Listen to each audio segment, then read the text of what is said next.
Escrituras, um tema acerca do qual muitas pessoas não têm clareza, não sabem exatamente do que se trata, e nasci no seminário arquidiocesano Santo Antônio, lá em Juiz de Fora. Eu leciono hermenêutica bíblica. Hermenêutica trata da interpretação das Escrituras, e nem sempre eu fui católico, muito pelo contrário. Eu diria que boa parte da minha vida eu não fui católico, e hoje eu sou católico, graças a Deus, com muita alegria, muita gratidão por ter sido chamado por Deus. E eu queria também deixar claro, queridos, que nessa minha jornada, na qual eu quero compartilhar com os irmãos, eu não pretendo gerar nenhum tipo de cisânia, animosidade com quem quer que seja, ou com um grupo religioso, A ou B, X ou Y. Este não é o meu objetivo. Porém, eu me sinto com a liberdade, e mais do que isso, com a obrigação de contar também o que eu descobri ao longo de décadas de pesquisa teológica. Então vamos lá.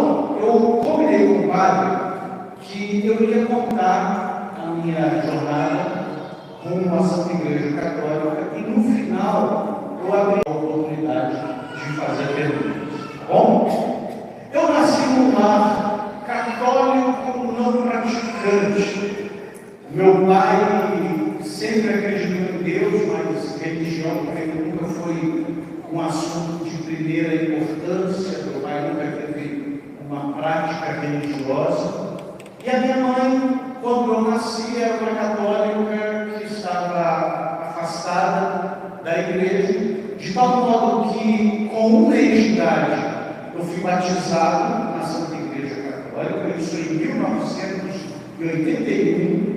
Nasci e fui batizado, mas em toda a minha infância, talvez essa tenha sido uma das únicas vezes que eu fui à igreja. Eu cresci sem frequentar a igreja, eu cresci sem muito menos frequência aos sacramentos. Eu me lembro que, quando criança, a experiência que eu tinha de ir à missa era uma vez por ano, exatamente uma vez por ano, quando os meus avós comemoravam bodas, aniversário de casamento. Eles pediam para que todos os netos fossem na missa que seria rezada nas intenções do casamento deles. De modo que eu cresci na minha infância e na minha adolescência com uma consciência de que Deus existia. Eu sabia que existia um Criador. Aliás, eu nunca tive dúvidas acerca da existência de Deus. Olhar para a criação sempre foi algo muito claro para mim acerca da existência de um Criador. Porém, eu tinha uma postura quase que deísta, né? O que isso quer dizer? Existe um Deus Criador, mas Ele não interfere na minha vida, Ele não está interessado na minha vida, Ele não está interessado nesse mundo. Ele criou o mundo e se afastou. Eu diria que essa era a minha crença, sem frequência à igreja, sem frequência a sacramentos, muito embora eu tenha frequentado escola católica ao longo de toda a minha infância e boa parte da minha adolescência. Eu me lembro que, aos 10 anos de idade, a escola que eu estudava, eu estava na 4ª série, hoje é o quinto, seria o 5º ano, né? Eu estava na 4ª série, ou 5º ano, né? Se a gente considerar o formato de hoje, e a escola criou uma turma de preparo, uma turma de catequese infantil, preparando para a primeira comunhão. E todos os meus coleguinhas iam participar participar dessa turma.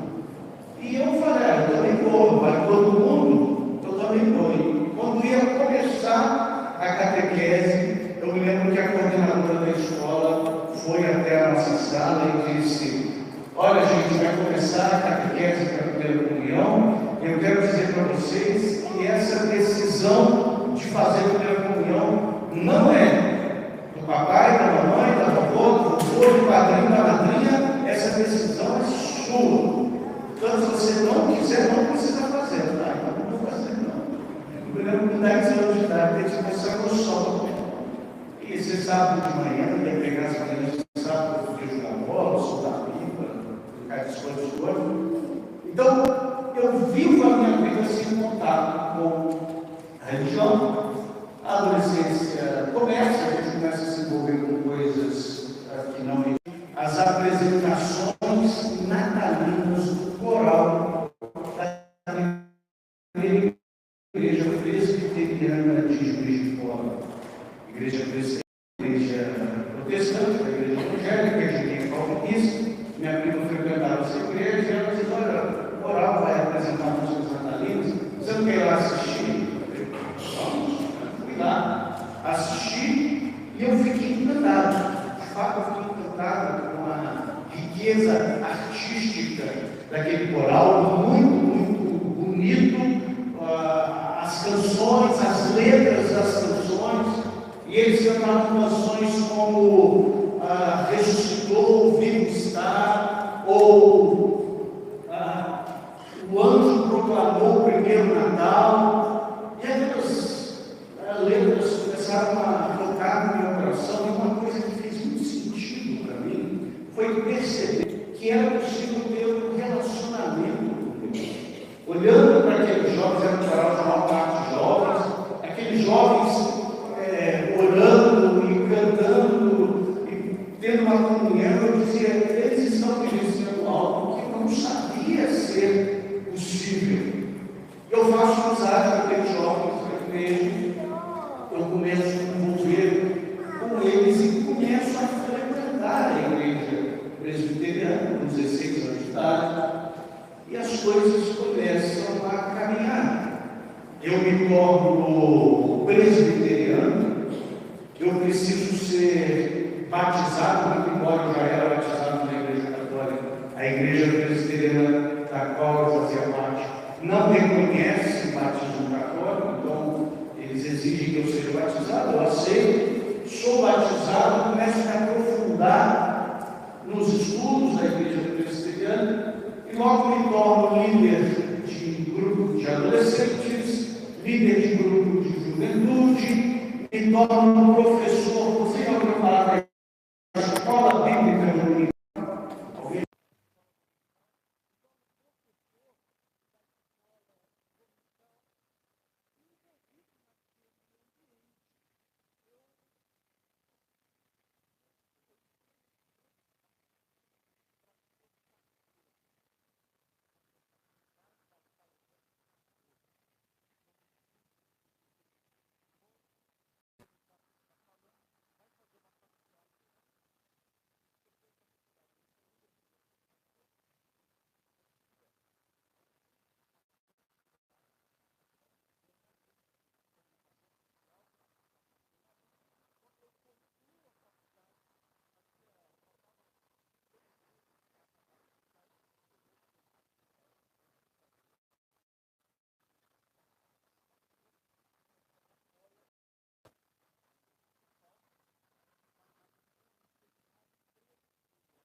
Residindo em Campinas, estudando teologia, me preparando da palavra, que é como os presbiterianos designam o cargo de pastor, de reverendo, e no dia 30 de outubro de 2010, eu sou ordenado ministro da palavra e dos sacramentos pela outras palavras, eu sou ordenado pastor em 2010. Porém, uma coisa que eu não falei para vocês até agora é que desde o momento em que eu coloquei os pés na igreja presbiteriana e no protestantismo como um todo, começa a ser incutido dentro de mim um anticatolicismo muito forte. Um anticatolicismo muito forte. Desde o início, desde as primeiras classes de escola dominical que eu participo, por exemplo, eu preciso fazer uma classe chamada Catecúmenos. Era uma classe, a escola dominical chamada Catecúmenos, mas Catecúmenos é aquele que não recebeu o batismo. E nessa classe de catecúmenos, eu sendo preparado para o batismo, eu levanto a mão e pergunto para o professor. Eu digo, professor, eu já sou batizado na igreja católica, eu preciso ser batizado. Ele diz, precisa, o seu batismo na igreja católica não é válido. A compreensão católica, apostólica, romana de batismo é uma compreensão completamente equivocada. Você precisa ser validamente batizado aqui na igreja presbiteriana. Além disso, eu começo a aprender, por exemplo, que nós não podemos ter imagens, porque imagens são proibidas por Deus no Decálogo. Eu aprendo também que a gente não pode pedir intercessão dos santos, porque existe só um mediador entre Deus e os homens. Eu aprendo também que eu não posso confessar os meus pecados com o sacerdote, eu devo confessá-los diretamente a Deus. E todo o ensino da religião que é transmitido aos fiéis é transmitido a partir de um contraponto com a Igreja Católica. Você não deve fazer igual aos católicos, se você quiser ser um bom cristão. Isso tem uma explicação, gente, uma explicação muito, até assim, histórica, lógica. Por quê? O Brasil foi fundado como um país católico. No século XIX, a gente está falando aqui de 1850, por aí, no século XIX, chegam ao Brasil os primeiros missionários protestantes, missionários congregacionais, missionários batistas, missionários presbiterianos. Ora, o Brasil já era um país católico. Por que eu vou mandar missionário no país católico? Porque eu creio que o país não é verdadeiramente cristão. De tal modo que os missionários chegam aqui, os missionários protestantes chegam aqui com a missão de evangelizar o Brasil. E quem são as pessoas que eles evangelizam? Os católicos. Então os missionários começam a crescer as suas igrejas a partir de quem era católico. De tal modo que toda a catequese protestante no nosso país já nasce anticatólica. Olha que interessante. Quando um missionário vai para uma terra pagã, ele precisa começar a explicar para os pagãos acerca de um Deus criador que é trino, um Deus criador que é trino, cuja segunda pessoa se encarnou no seio de Nossa Senhora, e a segunda pessoa da Santíssima Trindade que se encarna no seio de Nossa Senhora, no ventre de Nossa Senhora, é Jesus que vive uma vida perfeita, se entrega por nós na cruz, ressuscita 3 dias depois. Existe toda uma pré-evangelização e uma evangelização quando você vai falar com pessoas pagãs, com pessoas que nunca ouviram falar acerca da mensagem do Evangelho. Os missionários protestantes chegam ao Brasil e todo esse trabalho já estava feito, Padre.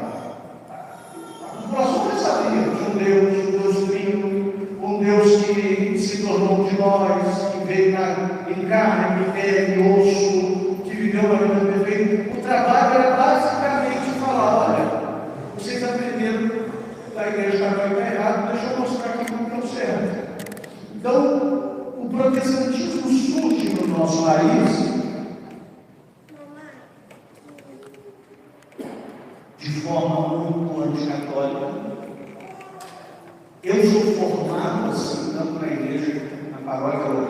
participava no seminário, onde eu escutei. Eu me torno absolutamente anticatólico e eu ensino isso para as pessoas. E existe no modo protestante de contar a história da igreja uma característica muito peculiar, que aliás, é a forma como até mesmo o mundo secular conta, às vezes, a história da igreja. Porque se a gente é católico hoje, a gente precisa se lembrar que a Igreja Católica não surgiu semana passada, nem na década passada, nem no século passado. A Igreja Católica existe há 2.000 anos.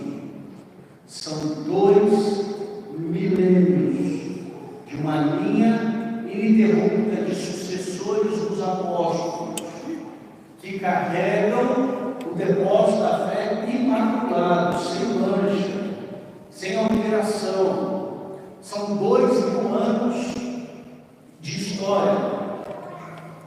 Só que o protestantismo surgiu tem 500 anos. Historicamente falando, o protestantismo surgiu outro dia. E como que é a explicação da narrativa protestante para esse fato? Isso é um fato.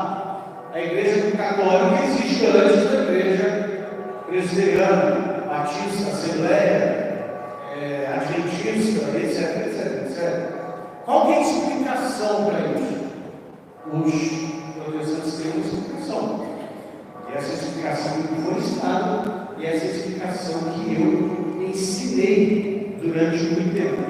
A explicação é a seguinte: o Senhor Jesus veio ao mundo, viveu a vida perfeita, morreu na cruz para nos salvar, ressuscitou 3 dias depois, subiu aos céus, derramou o Espírito Santo e os apóstolos se espalham pelo mundo conhecido, anunciando o Evangelho.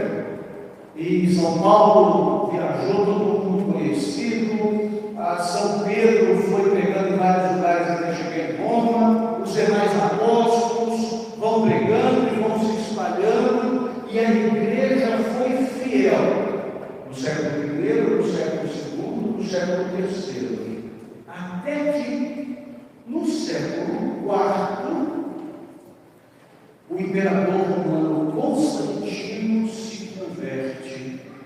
E quando Constantino se converte, ele paganiza a igreja. Muitos elementos pagãos, muitos elementos da mitologia greco-romana entram na igreja e a igreja foi paganizada. Essa é a história que nos conta, e essa é a história que a gente vê, por exemplo, nos podcasts, quando pastores de outras denominações vão contar, eles repetem essa mesma história entre aspas, essa mesma história de que a igreja se degenerou. A igreja que Jesus estabeleceu se degenerou no século IV. E do século IV para frente, uma série de, abre aspas, heresias entrou na igreja. Que heresias seriam essas?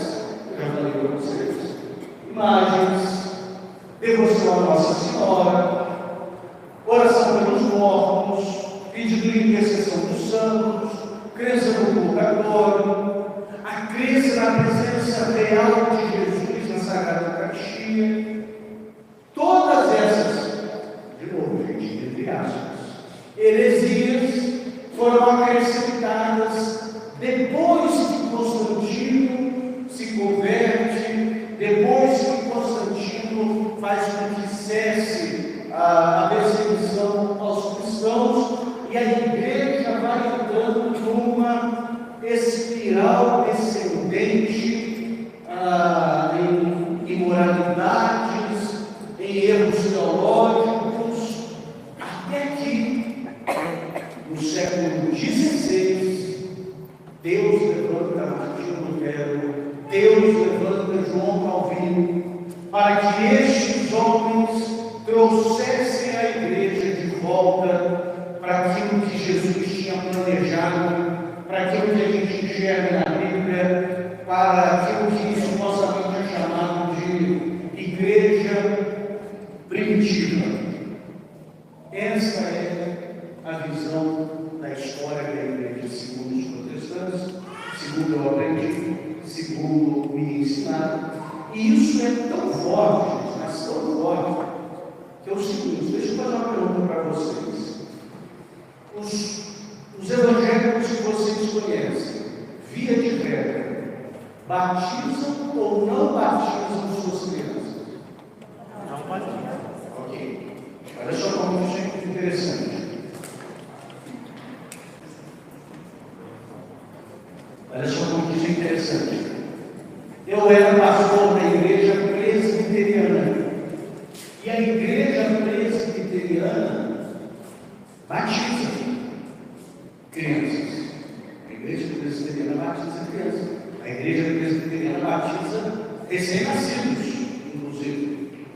A igreja presbiteriana tem uma compreensão acerca do batismo que inclui as crianças também no sacramento. É uma das poucas hoje em dia. Vocês falaram, não batizam, vocês são certos, porque a grande maioria das igrejas evangélicas não batizam as nossas crianças. Se você perguntar para um presbiteriano, por que vocês batizam crianças, sendo que a maioria dos evangélicos não batizam? Uma das principais respostas que o presbiteriano vai te dar é a seguinte: a igreja primitiva batizava. A igreja do século II, a igreja do século III batizava crianças. A igreja só se corrompeu, entre aspas, só se corrompeu no século IV. Então tudo que aconteceu antes do século IV é válido, a gente deve seguir. Então a igreja batizava crianças desde o princípio. Essa é uma resposta do presbiterianismo. Pois muito bem, essa é a minha história. Em 2010 eu sou ordenado pastor e desenvolvo o meu ministério com muita alegria, com muita interesse de coração e fazendo dentro daquilo que eu enxergava que era o certo, fazendo o meu melhor. E conversando com o padre hoje à tarde, eu descobri que a nossa rotina era bem semelhante, né?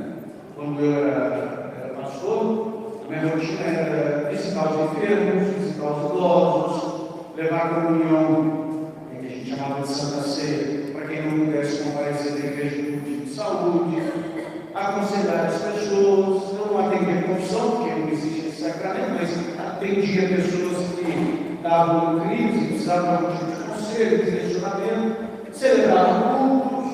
Essa era a minha vida. Visitava casais em crise, enfim, era essa a minha vida, na expectativa de que eu estava fazendo o que Deus esperava de mim. Porém, houve 4 eventos na minha vida que mudaram a minha vida profundamente. O primeiro evento aconteceu em 2015, já vai fazer 10 anos. Em 2015, eu estava em Campinas para uma conferência teológica que acontece para pastores, acontece até hoje essa conferência, uma vez por ano, aliás, em agosto agora, que vai ter esse ano, eu estava em Campinas. E veio um pastor dos Estados Unidos para dar a palestra. Eu era o tradutor dele, então ele ia palestrar em inglês, eu ia ser o intérprete dele. E a gente estava conversando antes da palestra dele, para eu me familiarizar com o que ele pretendia compartilhar. De modo que a gente começa a conversar sobre vários aspectos da teologia. Só que eu era pastor presbiteriano, ele era pastor batista. O que um pastor presbiteriano e um pastor batista conversam quando eles estão juntos? Batismo saibam disso. Se vocês não sabiam, fiquem sabendo agora. Se é um pastor batista e um pastor presbiteriano para conversar, eles vão conversar sobre batismo de crianças. Por quê? Porque o pastor presbiteriano batiza crianças e o pastor batista não batiza crianças.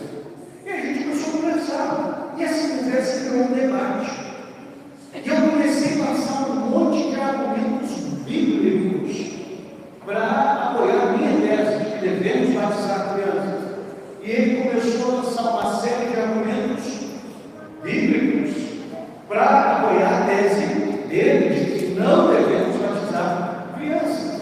Então a gente ficou nesse ping-pong. Eu citava um versículo de um lado, ele citava um versículo de outro, eu citava um versículo de um lado, ele citava um versículo de outro, até que eu lancei um argumento que eu achei que faria com que eu ganhasse a discussão. Eu disse: há registros de batismo infantil já no século II. Já no século II nós vemos a igreja batizando crianças. Por que esse argumento é importante, gente? Porque segundo a narrativa protestante, a igreja se corrompe no século IV. E a resposta dele simplesmente tirou o meu chão. Ele disse: Eduardo, você está certo. Mas se você for usar o argumento da ancestralidade da prática para justificar a prática, você vai ter que aceitar também imagens, oração pelos mortos e devoção a Maria. Como é que é? Ele falou: é isso mesmo. Se você for usar o argumento da ancestralidade da prática para justificar a prática, ou seja, se o fato da prática ser antiga for próximo dos apóstolos, for algo muito importante para você, você vai ter que aceitar também devoção a Maria, imagens e oração pelos mortos, porque tudo isso remonta ao século II e nem por isso você aceita essas práticas, ou aceita, meu amigo presbiteriano, my Presbyterian friend, e riu. E eu gaguejando falei: não aceito de jeito nenhum. Resultado, ele ganhou a discussão. Ele ganhou depois. Ele ganhou o debate.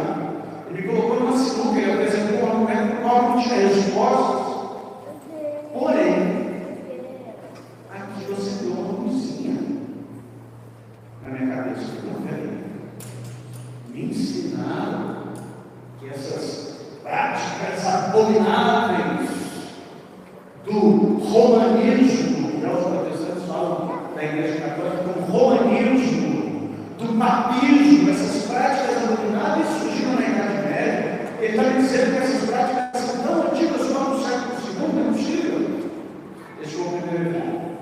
Segundo evento, gente, foi uma série de reflexões, uma série de mensagens que eu preguei na igreja que eu era pastor sobre o credo apostólico. O credo apostólico que a gente recita nas liturgias dominicais. A igreja presbiteriana, não sei se vocês sabem disso, a igreja presbiteriana subscreve ao credo apostólico. A igreja presbiteriana aceita o credo apostólico, lógico, com uma interpretação muito particular de alguns artigos, tipo, creio na Santa Igreja Católica, creio na comunhão dos santos. Então tem uma interpretação particular de alguns artigos, mas Nova Escola é isso, aceita o credo apostólico. E eu comecei a fazer na igreja que eu era pastor uma série de reflexões acerca dos artigos do credo. Foi um tempo muito bom, a igreja gostou desse período. Depois as reflexões que eu fiz viraram até um livretinho sobre cada artigo do credo apostólico. Porém, para preparar essa série de reflexões, eu fui estudar a formação do credo apostólico. Não sei se você já se perguntou como que surgiu o credo. Deus Pai Todo-Poderoso, credo dos céus e da terra. E eu descobri que o credo apostólico era uma fórmula, uma profissão de fé, por assim dizer, antiquíssima, que pode ser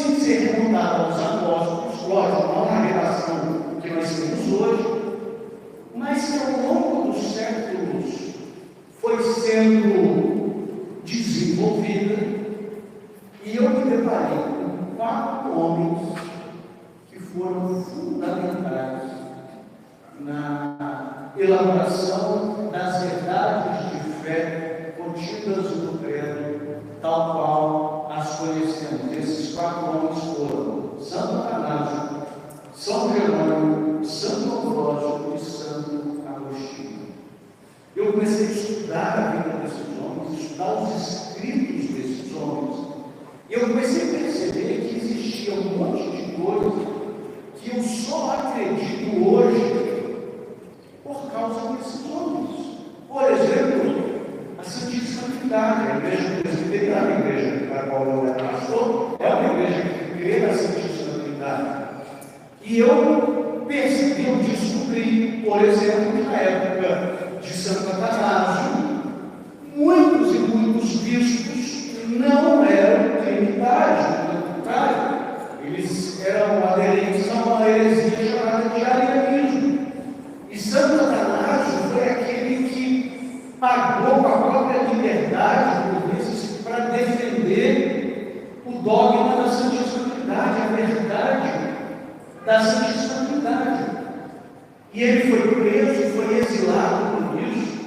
Eu comecei a ver uma série de elaborações, por exemplo, de Santo Agostinho, acerca das naturezas de Cristo, o Cristo que tem a natureza humana e divina, mas também rejeitando heresias da época, como a heresia dos nestorianos, que dizia que em Jesus habitavam também 2 pessoas, de tal modo que cresceu dentro de mim uma gratidão por esses homens, esses teólogos do 4º e do 5º século, esses teólogos que eu estou citando são basicamente do 4º e do 5º século.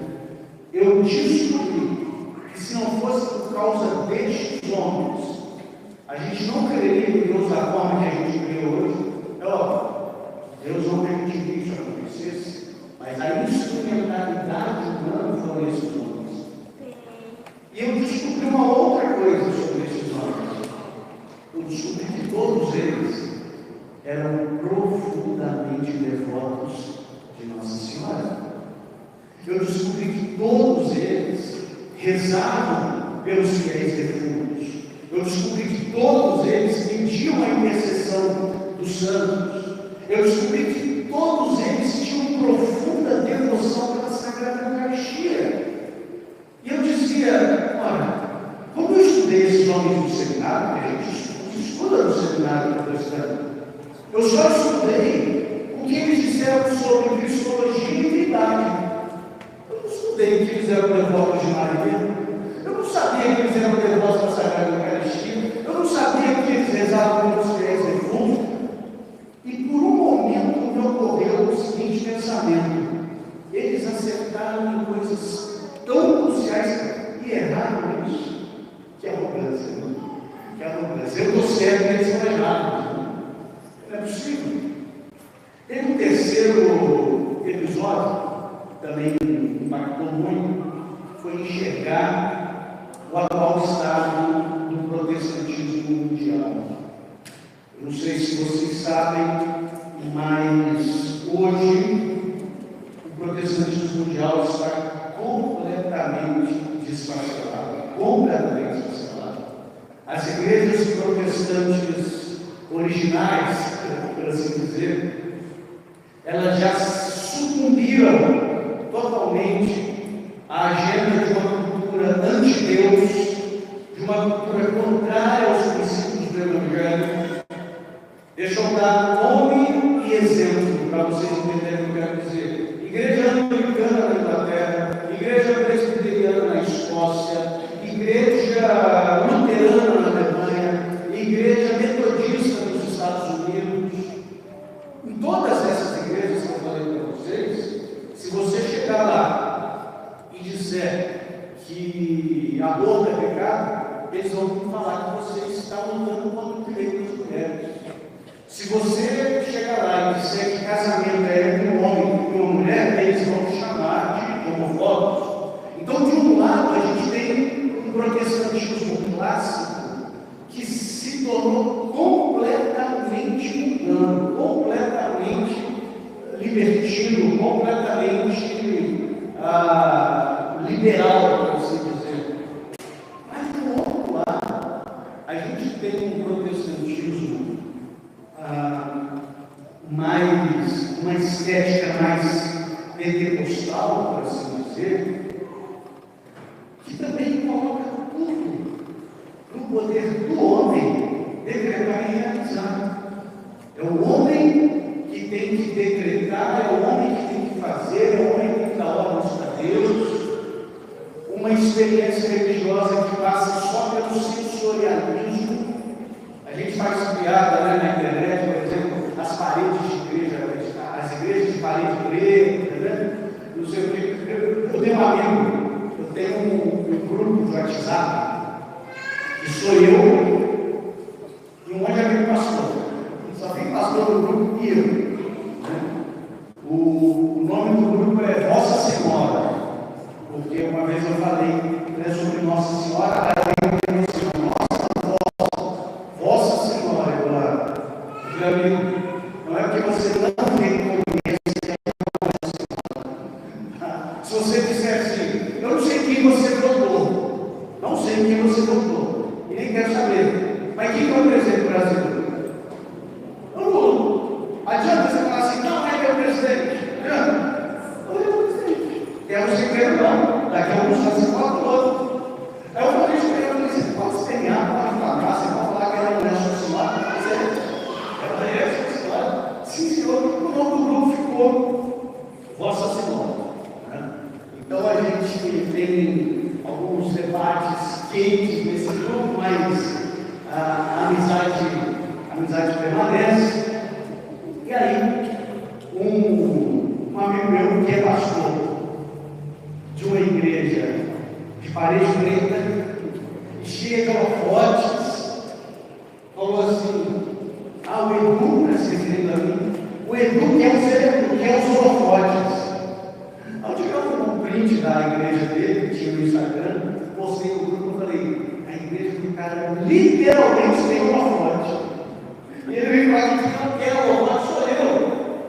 Mas por quê? Você não vai ter holofote ou não tem? Existem ambientes nos quais uma estrutura, luz, som, é importante. Mas por que essas igrejas, elas são, o foco delas é esse? Porque o foco delas é criar uma experiência sensorial. Uma experiência sensorial. Que é essa faculdade mais rasteira, que é aquilo que a gente sente, aquilo que pode ser percebido pelos sentidos. É o arrepio, é o emocionalismo. Isso nos deixa absolutamente aborrecidos, por exemplo, em relação à Sagrada Eucaristia. Porque pelos sentidos, o pão tem o gosto de pão, cheiro de pão, forma de pão. O vinho tem gosto de vinho, cheiro de vinho, forma de vinho. Mas a gente sabe que o milagre não sem os sentidos. A gente sabe que a hóstia consagrada e o vinho consagrado são o próprio Cristo, corpo, sangue, alma e divindade. É pelos sentidos que a gente sabe disso? Não, pelos sentidos. Parece pão, visão. Tem gosto de pão, paladar. Tem cheiro de pão, olfato. Mas a gente sabe que não é pão. A gente sabe que é o próprio Cristo. E eu olhando para isso, eu ficava, gente, onde vai parar? De um lado, um protestantismo totalmente liberal, de outro lado, um protestantismo totalmente sensorialista. E esses dois opostos se encontrando no homem, né? O homem é a medida de todas as coisas. E aconteceu um quarto evento. Obrigado.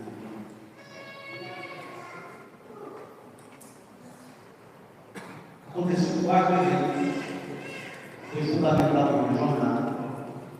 Vocês lembram que eu contei para vocês que quando eu me tornei presbiteriano, eu precisei ser batizado?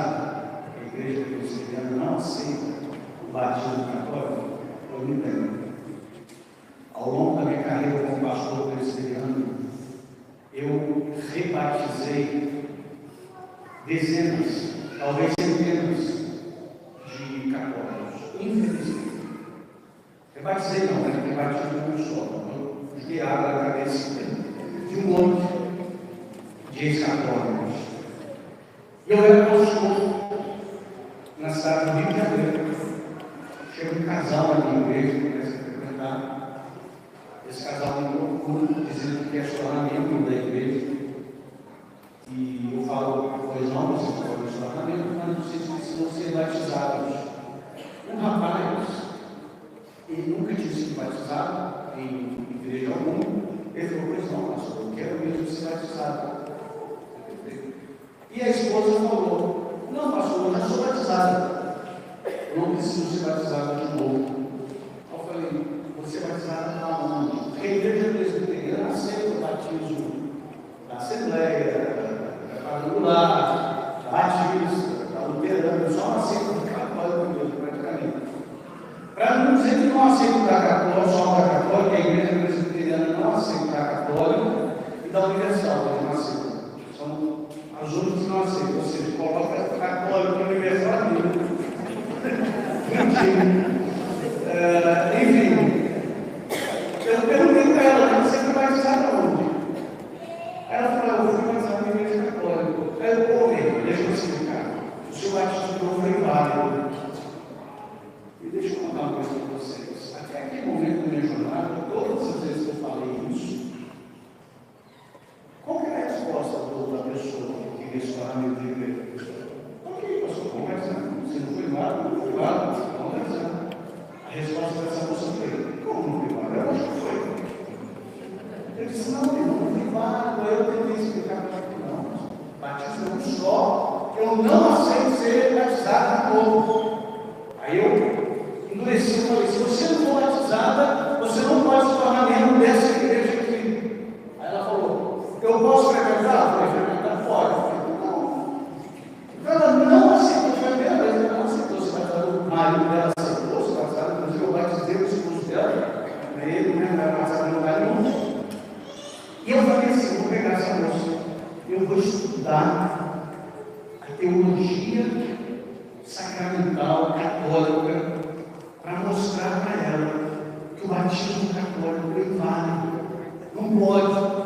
O fato dos católicos crerem, por exemplo, na regeneração batismal, invalida o batismo. E aí eu fui estudar, e eu me deparei com alguns versículos como o batismo que hoje nos salva, São Pedro. Ou então com o Senhor Jesus falando, se você não nascer da água e do Espírito, não poderás entrar no reino de Deus. O Senhor Jesus em João capítulo 3. Ou então São Paulo falando aos Colossenses, fostes sepultados no batismo e ressuscitados com Cristo no batismo. Eu descobri, meus irmãos, que a regeneração batismal, que é uma crença distintiva da Igreja Católica, lógico, os irmãos ortodoxos também creem nisso, mas é uma crença distintiva da Igreja Católica, é absolutamente bíblica. E quanto mais eu estudava, eu falei, peraí, eu acho que está certo é a moça. E eu fui pesado. E eu ia aprofundando, até que eu descobri que a Igreja Católica considera o batismo presbiteriano válido. Aquilo para mim, claro, foi um soco no estômago. Foi como um filho adolescente, rebelde diante da mãe, e a mãe dizendo, meu filho, eu vou te amar de qualquer forma. Você é meu filho. Porque, ao perceber a forma tão hostil da igreja presbiteriana tratar o catolicismo, e o catolicismo diz, não, o batismo é válido, e a gente aqui não está preocupado com o relacionamento, é válido porque, gente, porque tem a matéria correta, a água, tem a fórmula correta, a fórmula do batismo presbiteriano é correta, Deus, batismo em nome do Pai, do Filho e do Espírito Santo, tem a intenção minimamente correta. O ministro, no caso do pastor, pode batizar, né? Ou seja, Aquilo para mim foi um grito por unidade. E aí, eu comecei a estudar os santos padres da igreja. Comecei a estudar aqueles teólogos do segundo século, do terceiro século, aqueles teólogos que eu usava para citar, por exemplo, que eles defendiam o batismo infantil, e comecei a descobrir, meus irmãos, que tudo aquilo que a Igreja Católica ensina e pratica, ela ensina e pratica desde sempre. Tudo aquilo que eu rejeitava, tais como oração pelos fiéis defuntos, crença no purgatório, intercessão dos santos, devoção à Nossa Senhora, crença na presença real de Cristo na Eucaristia, tudo isso remonta ao período apostólico. Eu descobri que a fé católica descende dos apóstolos. Eu comecei a rever algumas passagens bíblicas, como por exemplo Atos 15. Atos 15 acontece uma coisa muito interessante. Em Atos 15 surge um debate teológico no seio da igreja. Qual que é? Os neófitos, os novos convertidos, egressos do paganismo, eles devem ou não devem ser circuncidados?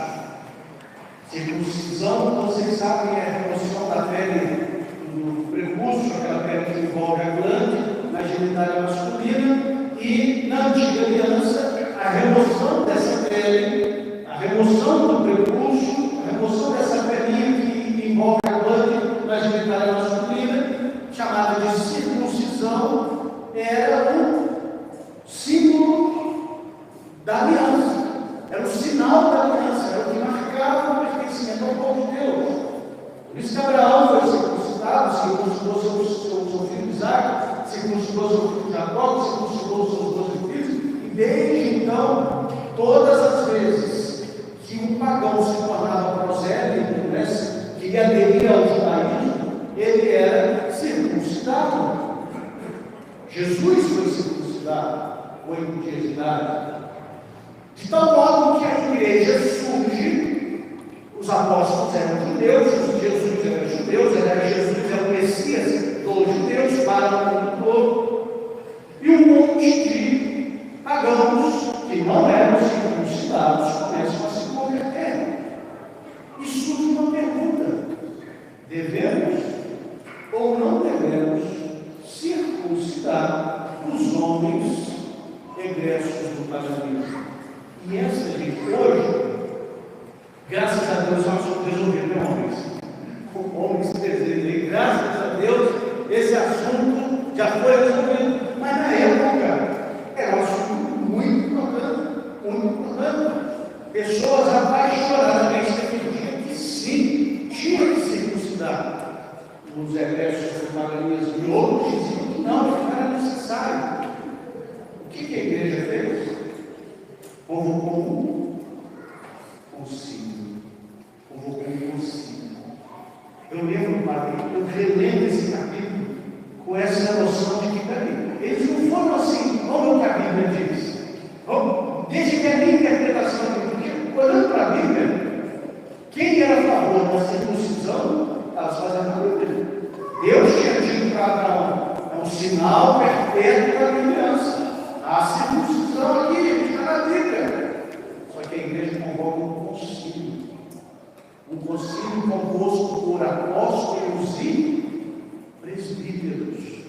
E neste concílio, ouvindo a voz dos apóstolos, a voz dos presbíteros em comunhão com Pedro, e Pedro decidindo o concílio, a gente lê isso em Atos 15, eles decidem que não é necessária a circuncisão, porque hoje na nova aliança, o sinal que significa e efetua a aliança, que significa e realiza a aliança é o batismo, eu descobri também que a Bíblia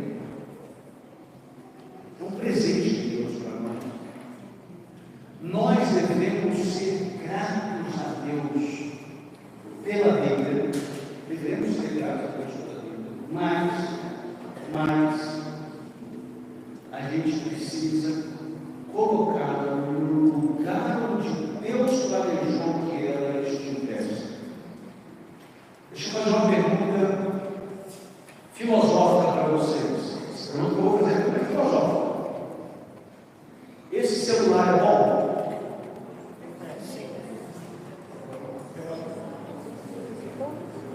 Sim? Não? Está errado isso. Vou fazer de novo para ver se o celular é bom. Depende. Depende. A resposta é depende.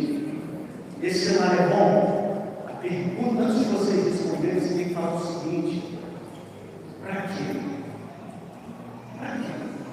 Ele é bom para usar com raquete de ping-pong? Ele é bom para usar com tábua de carne? Ele é bom para fazer ligações analisadas? Opa! Você só pode dizer se algo é bom ou ruim se você souber para quê? O telos, o propósito dessa coisa. É uma coisa que eu virar para você e falar assim: eu quero comprar um carro.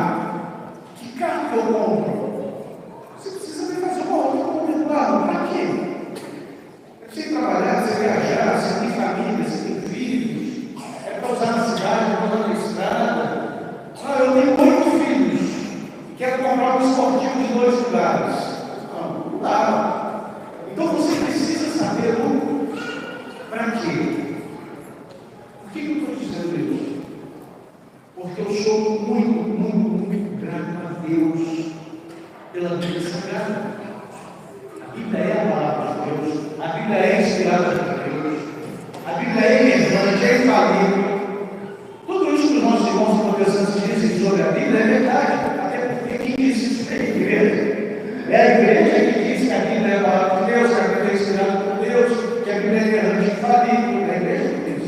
Mas a gente precisa entender para que a Bíblia, o propósito da Bíblia. A Bíblia surge como um livro para ser lido nas assembleias litúrgicas. Quando a primeira linha do Novo Testamento é escrita, a primeira linha do Novo Testamento é escrita. Vou falar uma coisa que nem todos sabem. Qual foi o primeiro livro do Novo Testamento a ser escrito? Epístola de São Paulo aos Tessalonicenses. Primeira Tessalonicenses, é o primeiro livro bíblico a ser escrito. Se o primeiro livro bíblico a ser escrito foi Primeira Tessalonicenses, quer dizer que já existia uma igreja dos Tessalonicenses. Ou seja, a igreja surge com a pregação dos apóstolos. A fé é transmitida pela pregação. As comunidades são estabelecidas na Palestina, no norte da África, na Ásia Menor, na Europa. E as cartas? E os evangelhos? E o Apocalipse? E o livro de Atos? Eles são escritos como resposta a uma necessidade pastoral da igreja. São Paulo escreve aos Tessalonicenses e trata de um monte de assunto particular daquela igreja. São Paulo escreve aos Coríntios e trata de um monte de assunto particular daquela igreja. Os evangelhos, Mateus, Marcos, Lucas, João, emergem como necessidade de catequizar os neófitos. Toda a Bíblia emerge a partir da vivência pastoral da igreja. A Bíblia é lida nas assembleias litúrgicas, até porque hoje, com licença, meu irmão, hoje é fácil a gente ter esse livro em mãos, e graças a Deus por isso. Graças a Deus por isso. Eu sou um grande entusiasta de você ter a Bíblia na sua casa, de você se alimentar das Escrituras. Quanto mais eu estudo a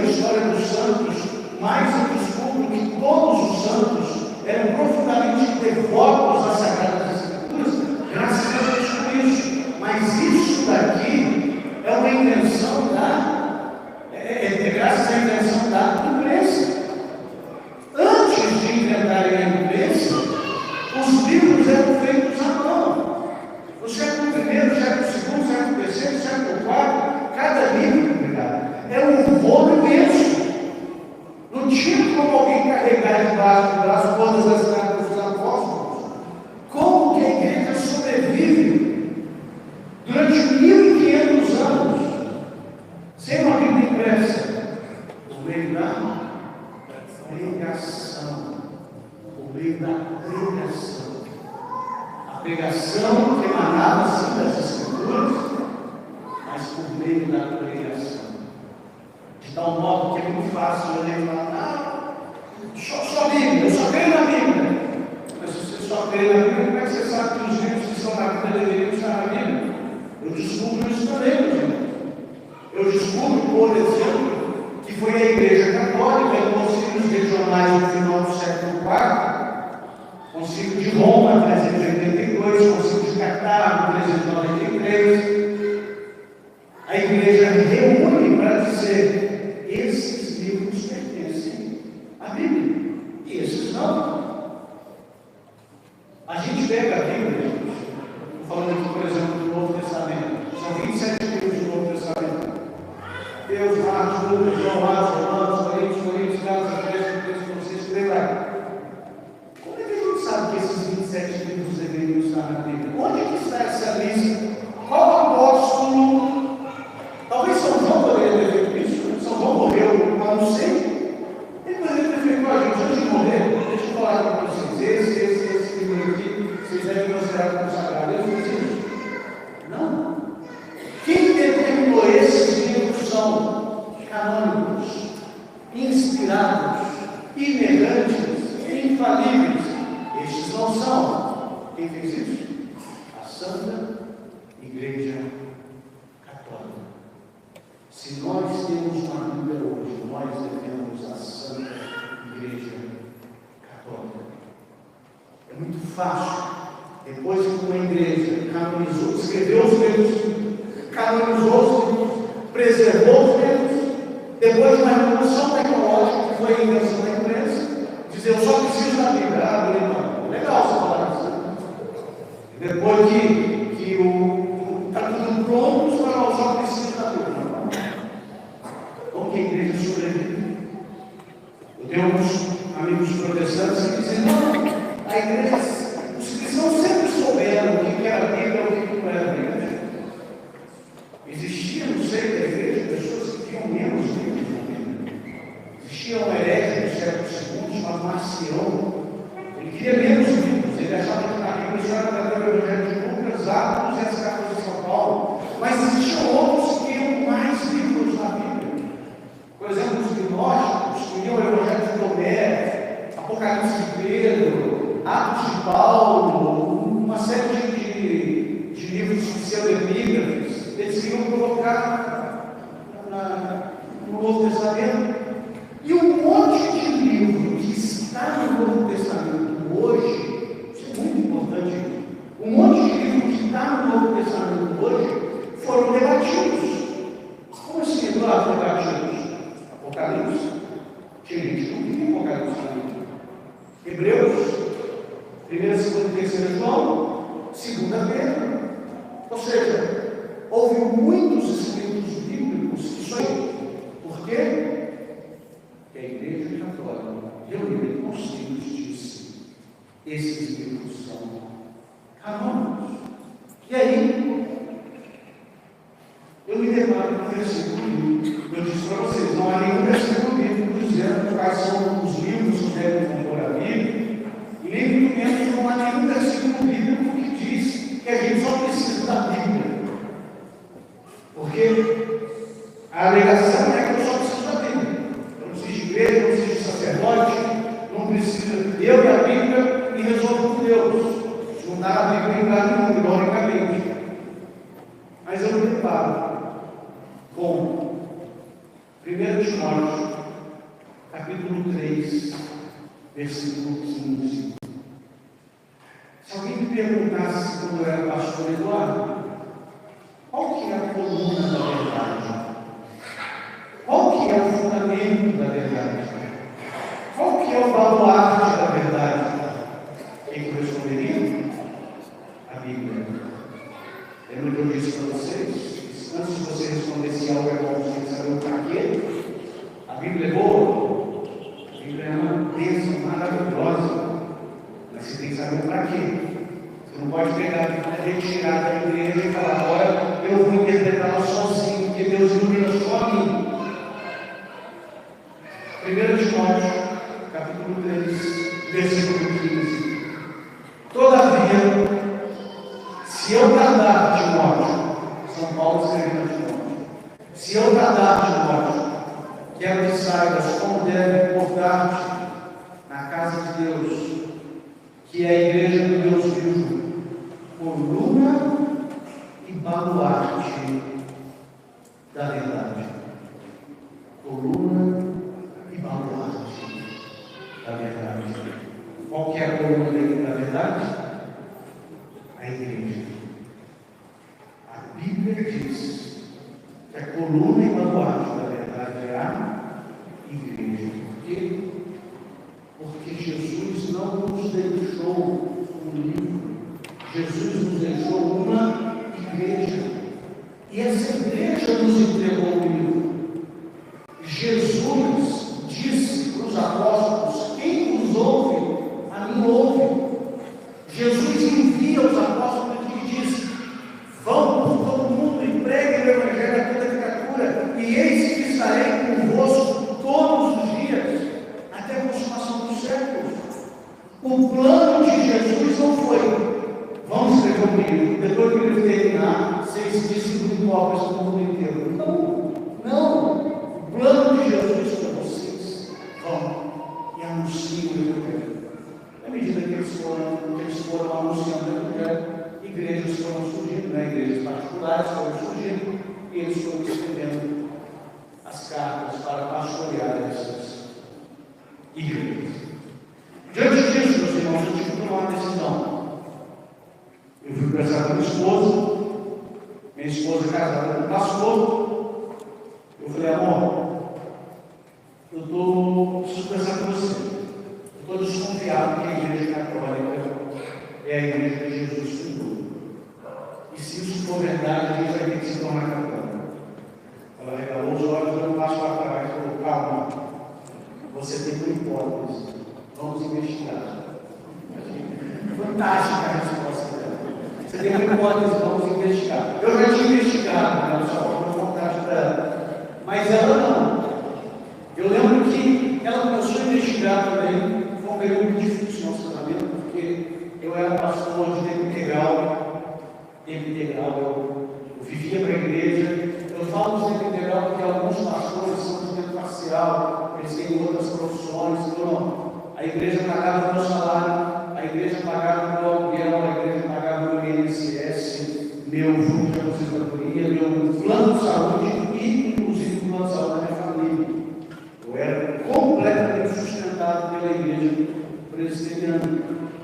Mas quando a verdade começa a saltar aos meus olhos, eu preciso ser fiel para a verdade. Eu não posso pecar contra a verdade. Então foi um período de crise na minha família, porque a gente estava com medo do que viria. Mas eu lembro que eu estava no restaurante com a minha esposa, ela pega na minha mão e fala: amor, onde você está? Eu começo a chorar. Não só porque chorar, mas naquele dia eu comecei a chorar. Ela falou: eu sei que você não está bem, eu sei por quê. Você quer se tornar católico e está com medo das consequências. Saiba que eu estou com você. Eu vou me tornar católico junto com você. Eu tomei uma decisão, meus irmãos, que me custou tudo. Estou no salário, estou na minha casa, eu morava no aluguel, quem pagava o aluguel era a igreja, estou no plano de saúde, INSS, plano de aposentadoria, posição, liderança, influência. Porém, sai da água. E custou tudo tornar-me católico, que saiu da água. Porque em Mateus capítulo 13, versículo 44, Senhor Jesus fala de um homem que encontrou um tesouro escondido no campo. E esse homem foi cheio de alegria, vendeu tudo que tinha e adquiriu o campo.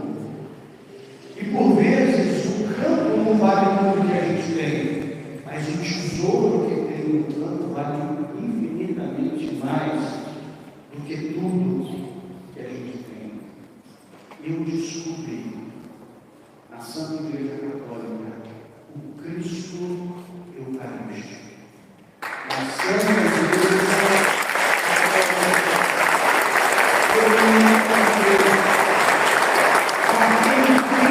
acerca de quem eu pregava, eu lia, eu ouvia falar, mas era uma realidade distante. Na Sagrada Eucaristia, corpo, sangue, alma e divindade do nosso Senhor, do nosso Salvador, venha ao nosso mundo para nos alimentar. Valeu a pena. Valeu a pena abdicar de tudo. Em 2019, eu entrego a minha carta de descriação da Igreja Presbiteriana. Já no final de 2019 eu faço a primeira confissão, a primeira comunhão. Aí em 2020 vem a pandemia, eu morando na casa do meu pai, minha esposa morando na casa da irmã, um período muito difícil. E eu sem emprego por causa da pandemia, depois eu consigo arrumar um emprego. Sou recebido na Santa Igreja em 2021 por causa da pandemia, mas valeu a pena demais, porque eu diria que eu já amava Jesus quando era protestante. Eu preciso reconhecer, eu não passei a amar Jesus depois, mas eu passei a amar Jesus plenamente quando eu estou.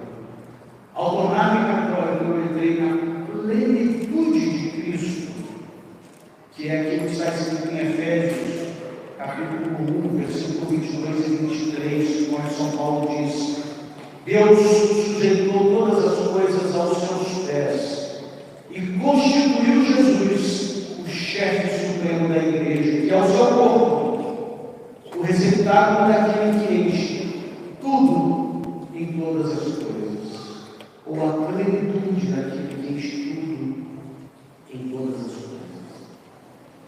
Eu termino, meus irmãos, dizendo que quando a princesa Isabel assina a Lei Áurea, libertando os escravos, em 1888, a forte oligarquia fazendeira brasileira diz para a princesa Isabel: isso vai te custar o trono.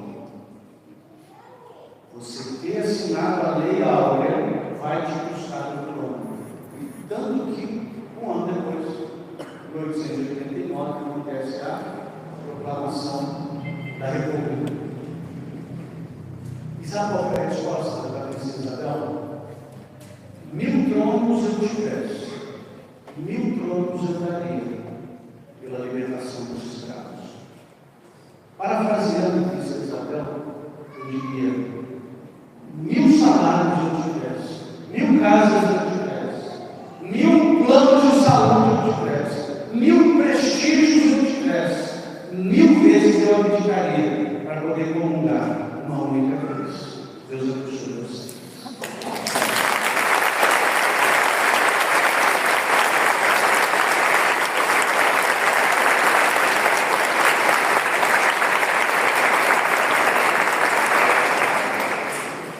Obrigado pelo carinho de vocês.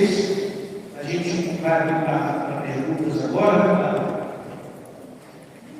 Lembrando, gente, que a minha fala, eu vou falar a mesma coisa que eu disse no início, não é uma fala no sentido de gerar cisânia, nem disputas com os protestantes.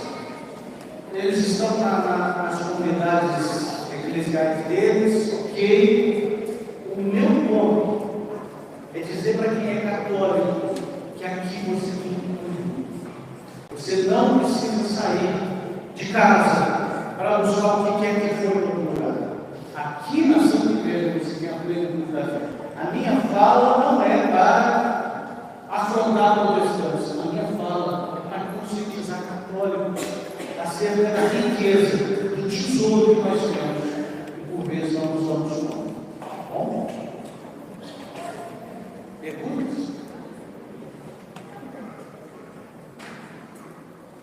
Vai levar.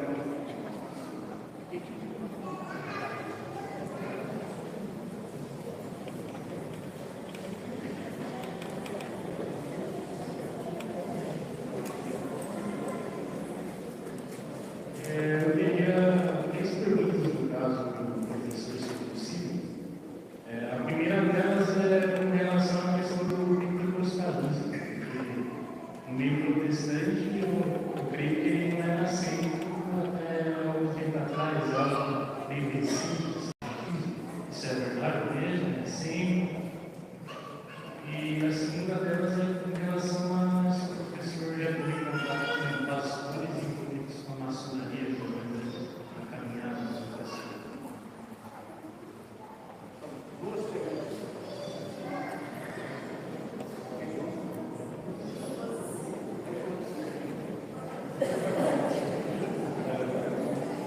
Cansou muito. Agora a pessoa, os 4 maiores profetas eram 3, Jeremias e Isaías. Bom, de fato, qual é o seu nome? Mateus, de fato, historicamente falando, até pouco tempo atrás, o movimento protestante rejeitava o pentecostalismo. Tá? O movimento protestante surge no século XVI. O pentecostalismo surge no século XX, iníciozinho do século XX. Então, ele surge com um movimento de línguas, profecias, muitas revelações privadas. E de alguma forma, Mateus, isso dá um vigor espiritual para o pentecostalismo, de tal modo que as pessoas que fazem experiência de orar em línguas no pentecostalismo, e aqui a gente pode debater o que é orar em línguas, o que não é, seja para hoje, se não é, mas falando do fenômeno, daquilo que a gente pode observar, as pessoas que fazem essa experiência, elas se sentem mais impulsionadas pelo apostolado. Elas se sentem mais impulsionadas pelo apostolado, de tal forma que o pentecostalismo começa a se espalhar muito rápido, assim, absurdamente rápido. E tem algumas razões para isso. O pentecostalismo estrutura suas igrejas de forma muito simples. Nós de seminário mais um ano de licenciatura. Na igreja pentecostal, com 3 meses o sujeito é ordenado pastor. Ele abre uma igreja e ele tem a posição dele durante o dia, de noite ele é um pastor fulano de tal. E é um trabalho leigo muito forte, muito forte. E os pentecostais, eles têm uma característica que eu acho que são características que, se a gente souber filtrar o que é ruim, dá para aproveitar algumas coisas boas. Por exemplo, eles valorizam muito a busca dos carismas, eles valorizam muito a santidade pessoal, eles valorizam muito o evangelismo, o apostolado pessoal. Né? Todo pentecostal, você sabe que é pentecostal, porque em algum momento ele chama na igreja inteira, em algum momento ele pede para rezar por você, alguma coisa assim. E, sociologicamente falando, vamos pensar no Brasil. Até 1950, o Brasil é um país eminentemente rural. Eminentemente rural. Em 1950, mais da metade da população brasileira é rural. A gente entra na década de 70 e o Brasil é urbano. A gente tem uma urbanização muito rápida, muito rápida, assim. Foi relâmpago. Outros países tiveram um processo de urbanização que demoraram décadas, até séculos. No Brasil, não. O Brasil, a urbanização foi muito rápida. Tanto que a gente tem tantas músicas sertanejas, cujo tema da música é saudade da terra. Não é?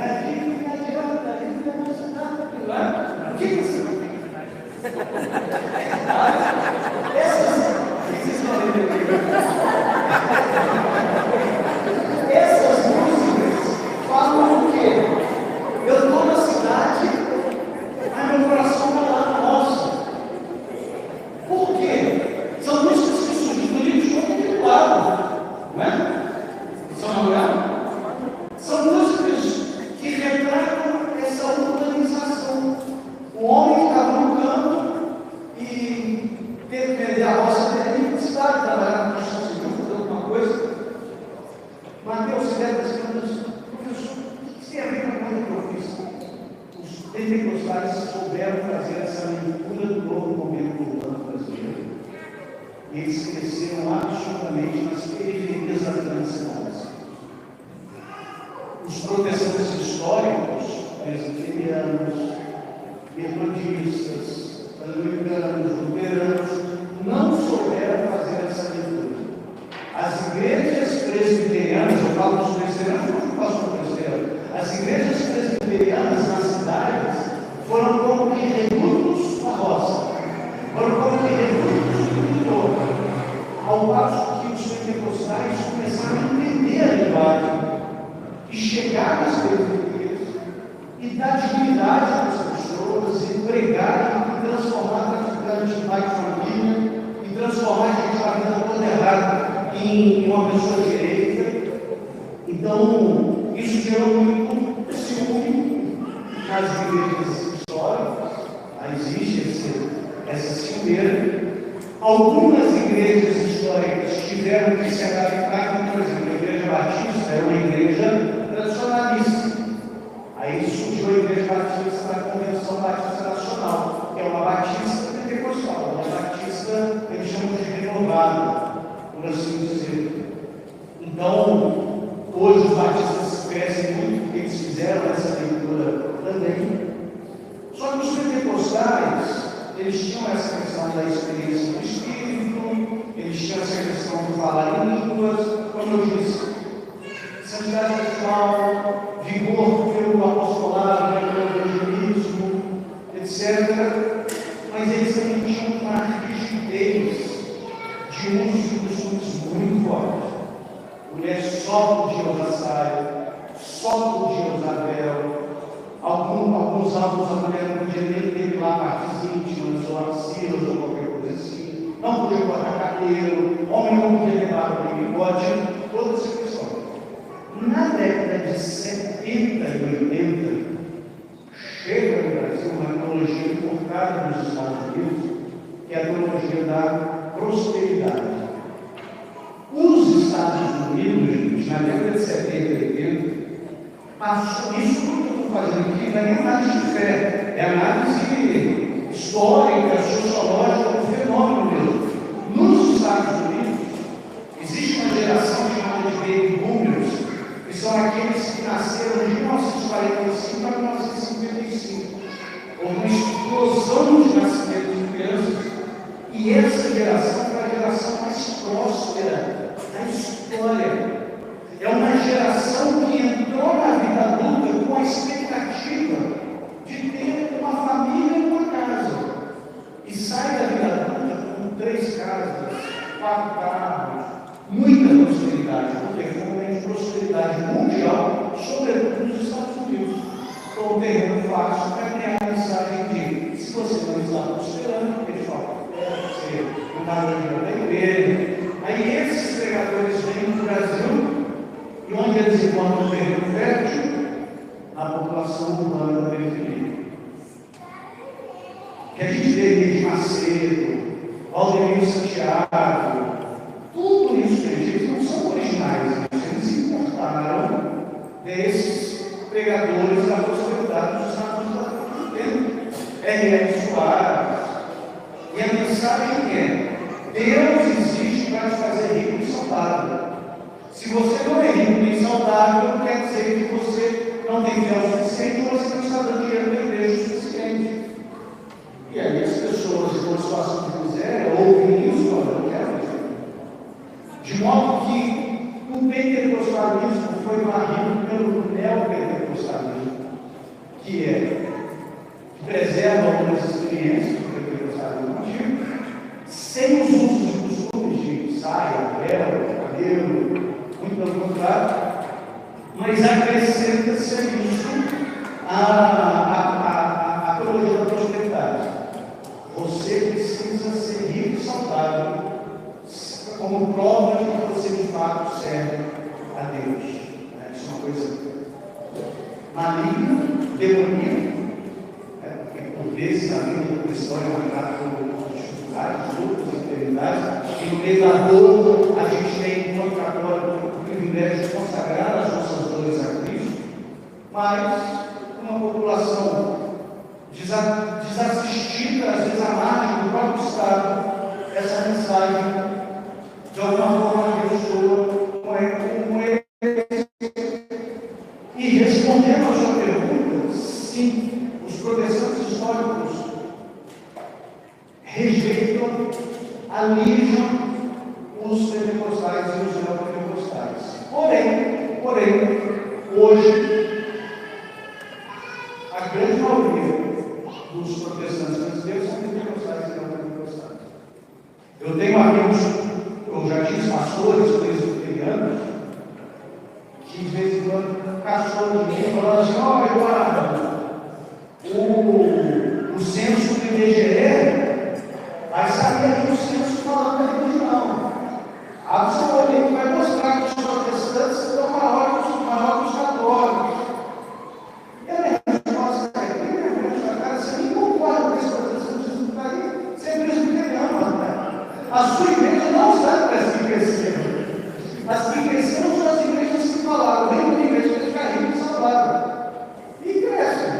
Mas também são portas de agora. Entra na igreja, um recebe de quer, vai para outra, um recebe de quer, vai para outra, um recebe de quer, vai para outra. A gente está preocupado com isso. Bento 16, quando era padre, disse que a igreja é diminuir. Bento 16 disse isso no Cristo. A igreja vai diminuir de tamanho, vai perder privilégios. Mas nesse perder privilégios, ela vai se encontrar com Cristo e vai voltar às origens. José Martins, padre, disse isso. Ele está preocupado com o resultado do IBGE. Mas as igrejas que estão crescendo não são as igrejas históricas. Isso pode estar certo. Qual foi a segunda pergunta? Assim, eu conheci alguns pastores maçons. Na igreja presbiteriana existia uma grande área de pastores. Mas só eu não sei se eu vou trazer uma resposta longa ou curta. A resposta curta é sim. Eu conheci pastores maçons. A resposta longa tem que explicar para vocês. É o seguinte: por que a igreja católica, gente, condena a maçonaria? Não só isso também, mas tudo que a maçonaria prega é anti-igreja. Sabe essas narrativas que a gente ouve na escola, na faculdade, que a igreja reprimia a ciência, a igreja matou milhões, a igreja é contra o progresso, a igreja é vilã da história. Todas essas narrativas têm as impressões digitais da maçonaria. Para os ideais maçônicos prevalecer, a igreja tem que cair. Não. Sabe aquela coisa? Essa cidade é pequena demais para nós outros. Ou você sai, ou eu vou ter que sair. Porque a maçonaria está acontecendo. Não dá para por quê? Porque a maçonaria é que os ideais maçônicos prevaleçam, a igreja tem que cair. Ok? Quando o protestantismo chega no Brasil, os missionários protestantes vão pegando conta do catolicismo aí, na cidadezinha do Teofório, o padre não deixava, aí quem que fazia pressão para o prefeito ou para o juiz deixar? Os maçons. Então, o protestantismo cresce no Brasil da primeira metade do século XX com o apoio da maçonaria. Com o apoio da maçonaria.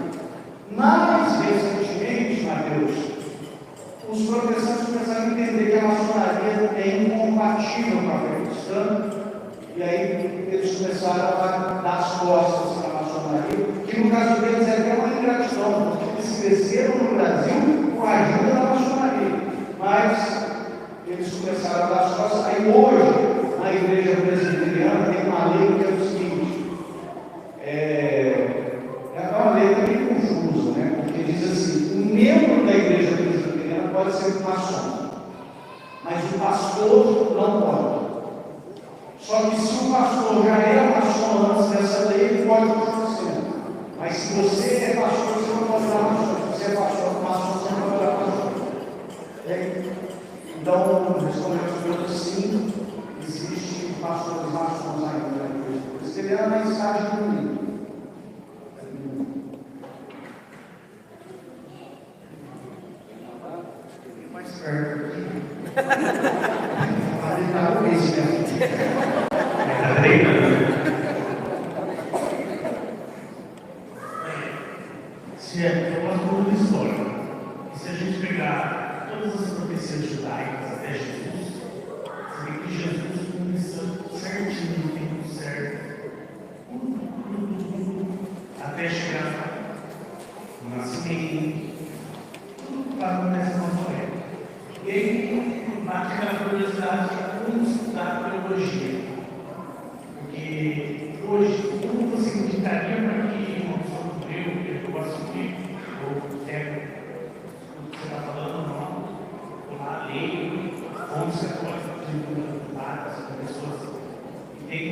discernimento, conhecimento maior do que eu, cada vez mais aprofundando. E como você acha que deveria começar essa teologia? Que linha você acha que deveria seguir?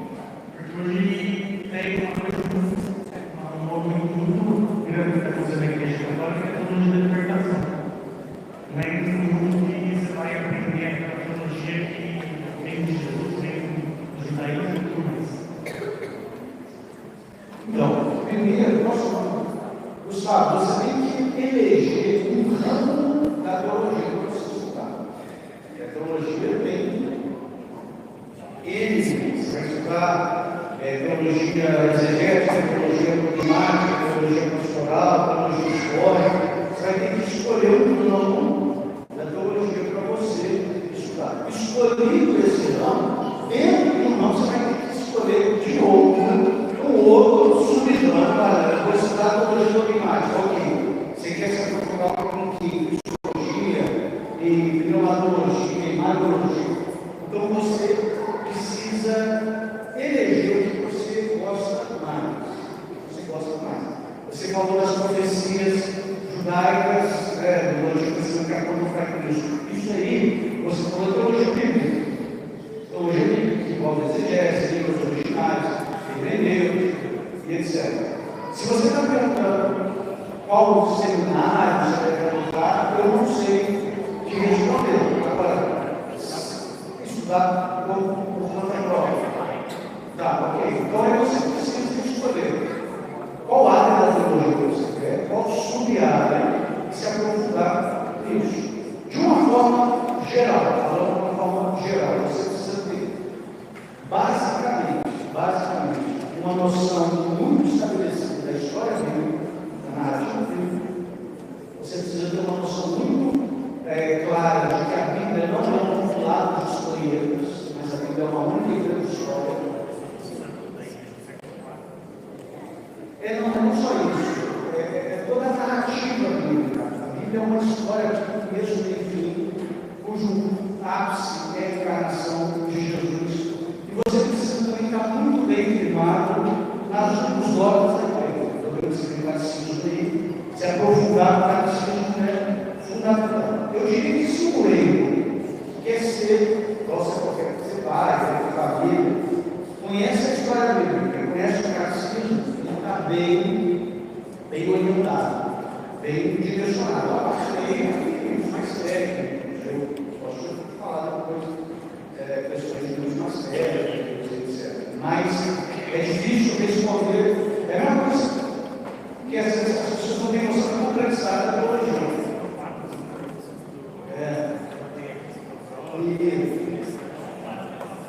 E você pode pegar Santo Ambrósio, por exemplo, para estudar teologia bíblica, ou teologia dogmática, ou pastoral. Esses santos produziram em várias áreas. Entendeu?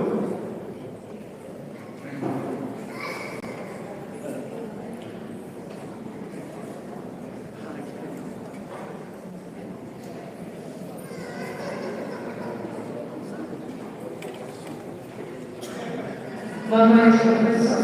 O senhor hoje compartilhou um pouco da sua vida, do seu testemunho.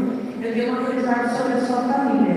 O senhor falou que o seu pai ele te questionou na época que o senhor decidiu ser pastor e depois ele apoiou. E como foi essa virada? O senhor voltar para a igreja católica, como é que a sua família enxergou isso? Ou falou, os seus filhos também, como é que eles viram essa volta da igreja católica?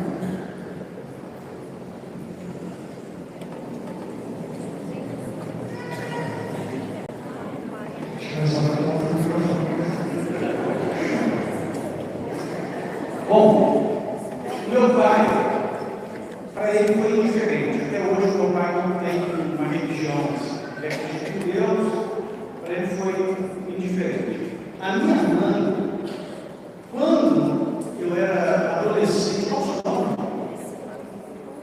Priscila? Quando eu era adolescente, Priscila, eu decidi batizar na igreja presbiteriana.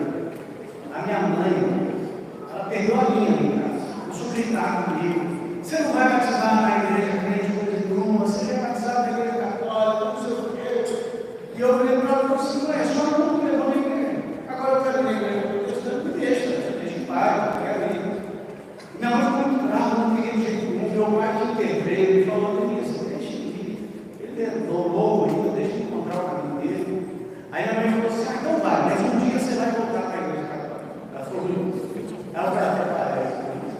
vou voltar para a idolatria, né?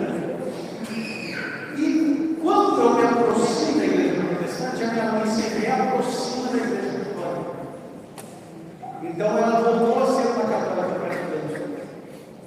E quando eu me torno católico, ela fica cheia, ela fica assim,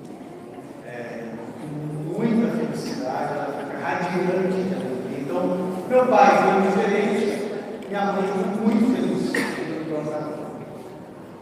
Eu tenho 4 filhos, mas eu só tinha uma filha. Os 3 filhos que surgiram depois são frutos da minha conversão e da abertura da vida. E é um tema da moral católica belíssimo, às vezes pouco conhecido, mas que nos faz viver a sexualidade da forma mais pura, linda, bela, conforme Deus planejou. E quando a gente se torna católico, a gente se abre a vida. Tem 5 anos de católico, chegaram 3 crianças. Direção, sim, só disso já valeu a pena ver para o católico, né? Eu tinha uma filha, hoje tenho 4. Então a minha filha mais velha foi um processo de se ela sentiu muito, porque ela gostava muito da igreja, tem os caminhos dominical, tem os amigos, ela sentiu muito, mas eu sei que ela entendeu, ela vai fazer um nome bem, inclusive, esse bem que é a opinião da mais velha. Agora, o pau quebrou no escoteiro, o meu sogro.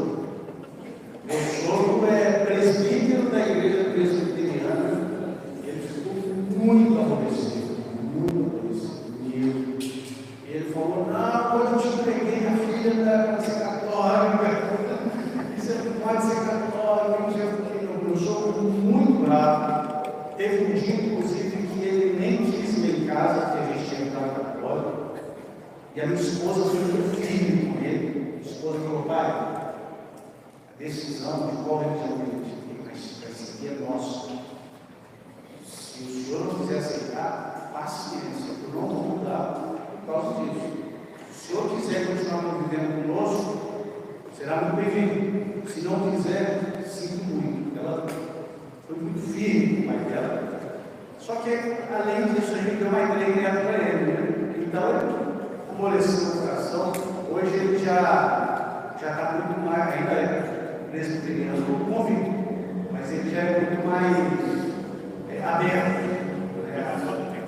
Eu tenho exatamente com isso. Ele é muito mais aberto à ideia de que a igreja católica não é uma igreja idólatra, qualquer coisa assim. Porque ele tem muitos frutos na minha vida e na vida dele.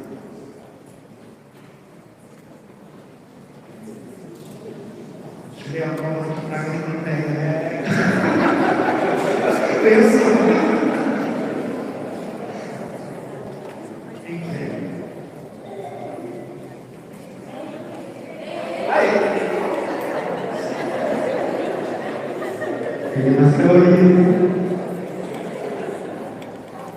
Eu primeiramente gostaria de falar que todo momento que eu fiquei aqui valeu a pena, gostei bastante.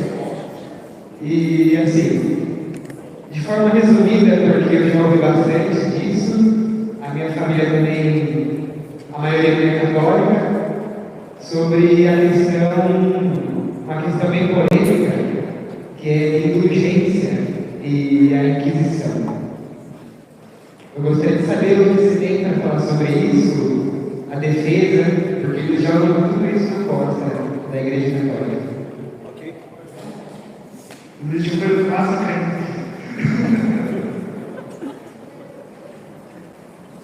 Como você gosta do nome?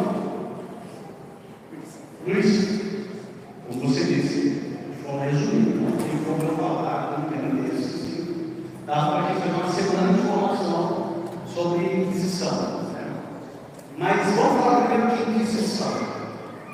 A gente precisa entender o período histórico em que a gente vivia. Um período histórico no qual a religião estava plenamente entrelaçada no tecido social. Ou seja, a estrutura da sociedade estava composta pela religião. E aí,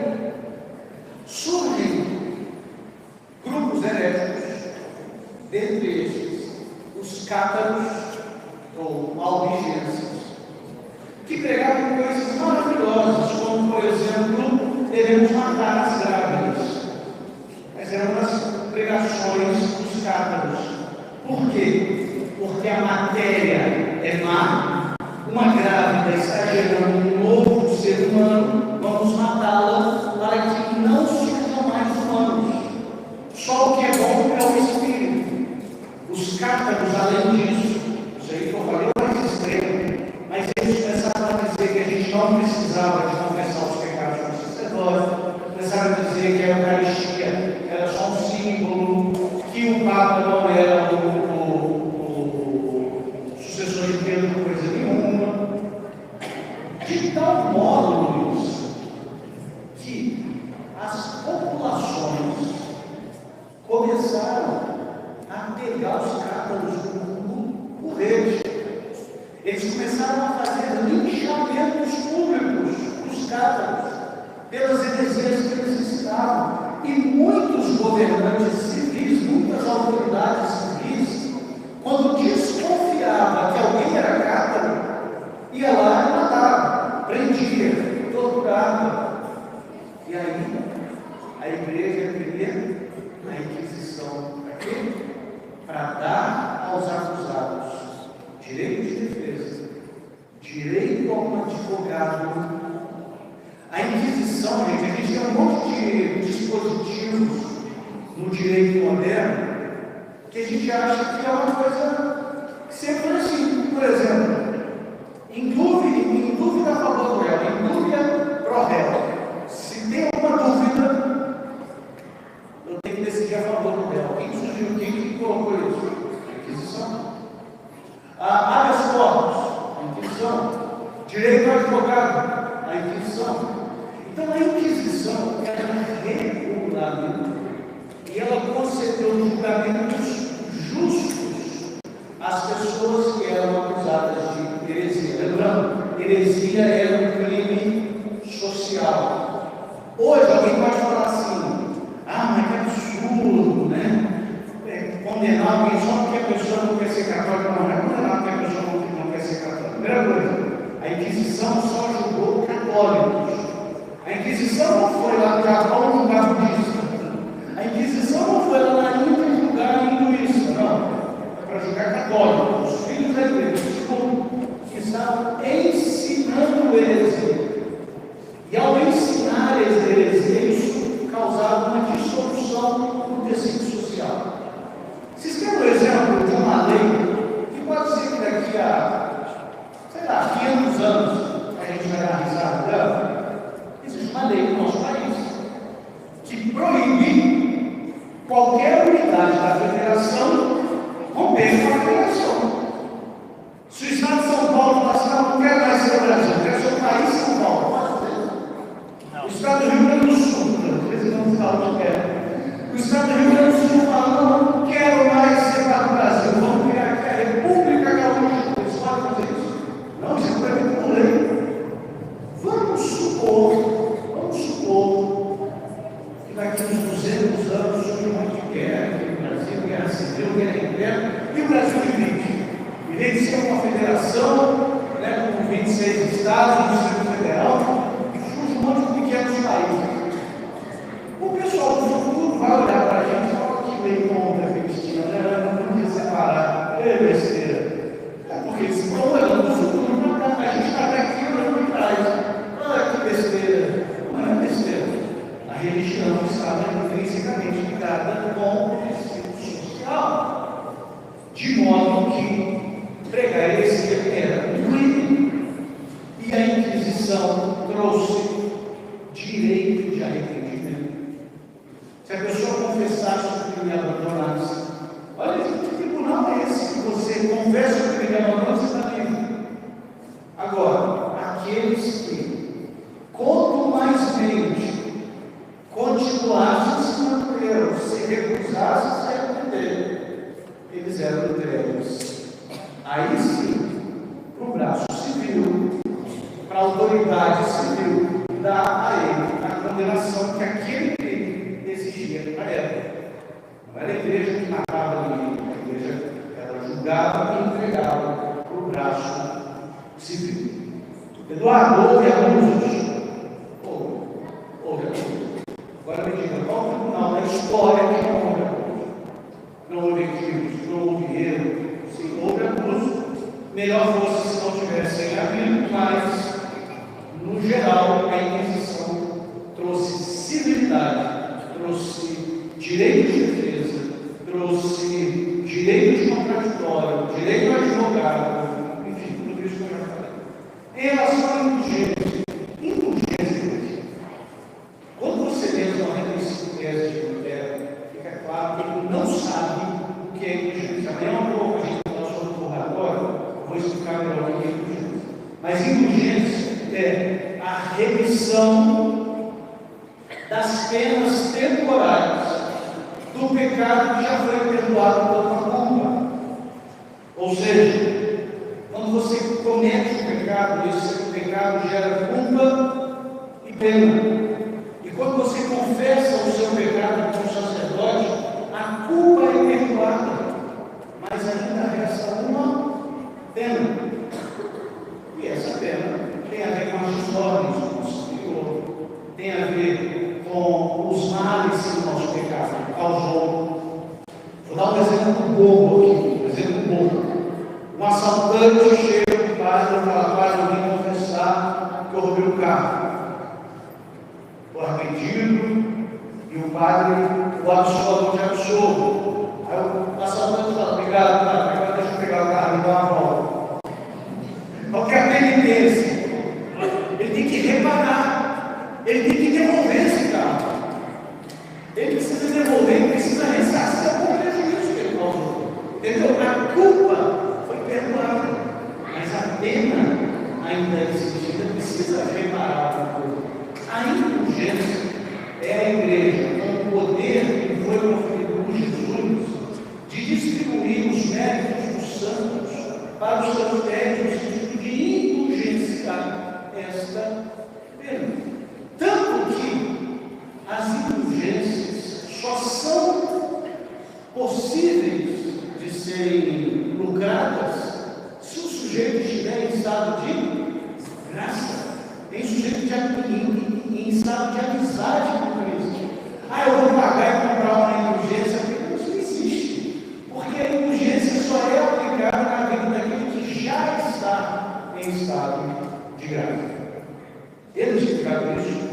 Na Idade Média, houve pregadores de indulgência que anunciavam: olha, a igreja está indulgenciando. Você pode lucrar a indulgência se você fizer essa obra de caridade, fazer essa doação e etc.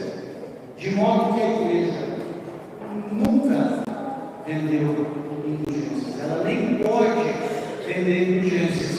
E no século XVI, o Papa Pio V condenou com excomunhão automática todo aquele que vendesse indulgência.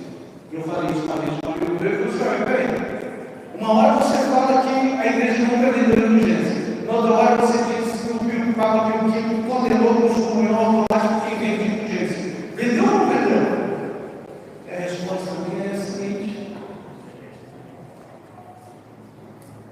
ano passado, foi notável aqui no nosso país um médico anestesista que fez uma coisa horrível. Ele abusou de uma paciente anestesiada. Vocês viram essa reportagem? Por causa disso, alguém deixou de procurar médico? Todos os médicos são abusadores? Então, é justo eu dizer que os médicos anestesistas abusam das suas pacientes? É justo dizer isso? Não, é óbvio que não. Tem professor que abusa de aluno? Sim ou não? E por causa disso ele vai parar de dar aula na escola? Tem médico que abusa de paciente? E por causa disso é justo dizer que todo médico é um abusador? É óbvio que não. A igreja vendeu indulgência? Não. Houve casos pontuais de abusos?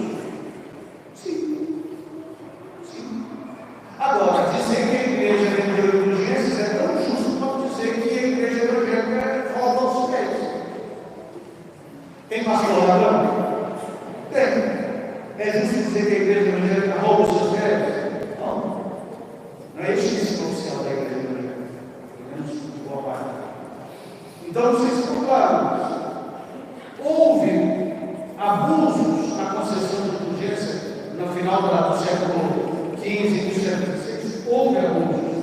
Por causa desses abusos, é justo dizer que a igreja vendia igrejas? Não, porque nunca foi o ensino oficial da igreja vender igrejas. Tá?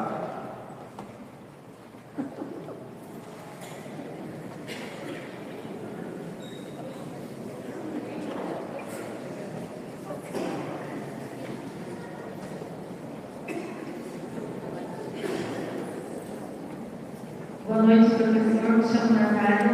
Natália? A minha pergunta, senhor, tem questão do ecumenismo, que é um assunto muito complexo, eu sei, mas que eu acho que ainda é pouco falado.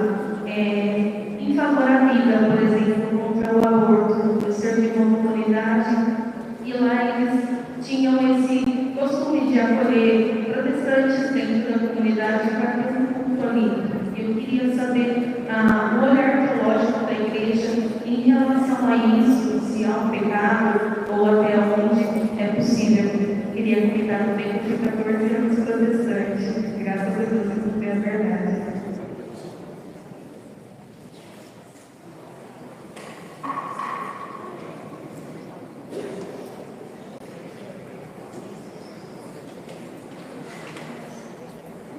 Natália é o nome da minha esposa.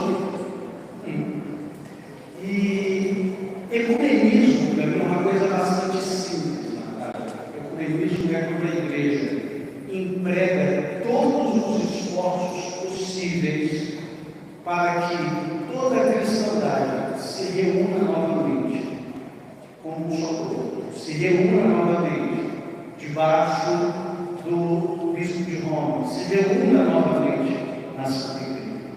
E para que isso aconteça, a igreja maternalmente se envolve em diálogos com cristãos de outras teologias para ouvir o que eles têm a dizer e acrescentar, e também para que a igreja ensine o que de fato é a doutrina católica, para que os protestantes nos rejeitem pelo que nós somos, não pelo que eles pensem que nós somos, porque eles pensam que nós somos. Eu rejeitava a igreja católica por uma coisa que eu pensava que a igreja era. Quando eu descubro o que a igreja de fato é, eu me apaixono por ela. A unidade sendo integrada, que é o documento do concílio, fala nada mais distante do verdadeiro ecumenismo do que o falso irenismo. O que é esse falso irenismo? É uma paz falsa, onde não importa o que cremos, todas as religiões são boas. O que o concílio nos pede no diálogo ecumênico é que nós possamos expor com clareza o que a gente crê, que nós ouçamos o que eles têm a expor também, que a gente possa aprender, mas no sentido de deixar claro que existe um só pastor, um só rebanho, e o desejo de Jesus é que o povo seja um.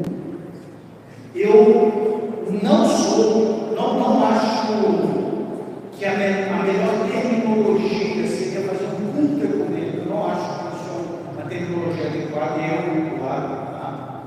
Mas eu não me oponho a uma reunião de oração ecumênica, por exemplo. Uma reunião de oração com pessoas de outras confissões cristãs. Eu acho que é um caminho.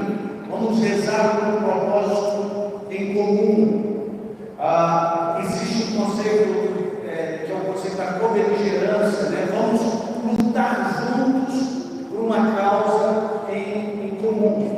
É muito comum, Natália, em países onde há perseguição aos cristãos judeus, perseguição mesmo com arma, perseguição armada, aprisionamento, que católicos e protestantes se unam, porque se eles não se unirem, eles vão apanhar.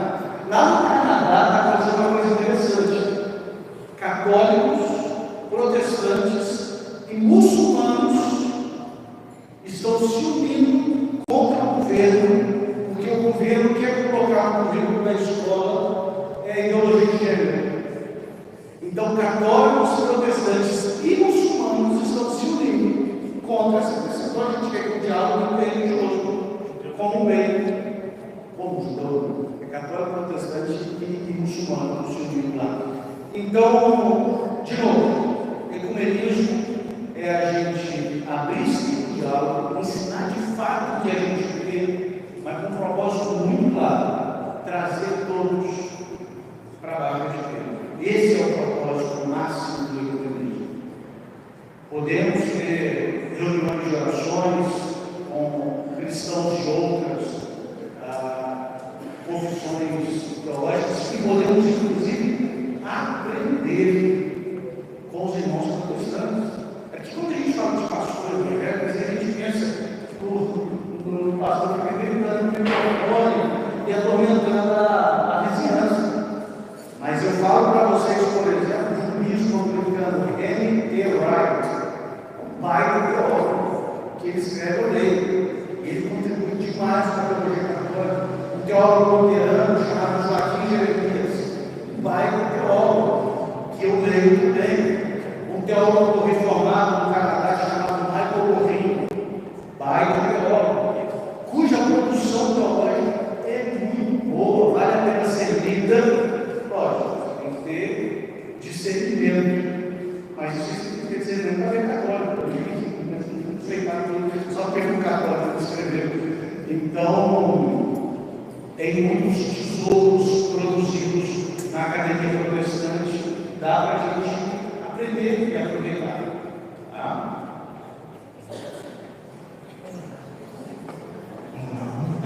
Vamos continuar amanhã? Jamais. Amanhã estarei de volta. Vamos rezar? Agradecendo a Deus neste nosso primeiro dia, pedindo a Virgem Maria Aparecida que possa caminhar os nossos corações em direção ao seu Filho e abençoar, nosso querido professor Heitor. Santo anjo do Senhor, Deus guardador, certo como flor, a piedade divina, sempre vestes, guarda, governa, ilumina. aleluia. Cheia de graça, o Senhor é convosco, bendita sois vós entre as mulheres, bendito é o fruto do vosso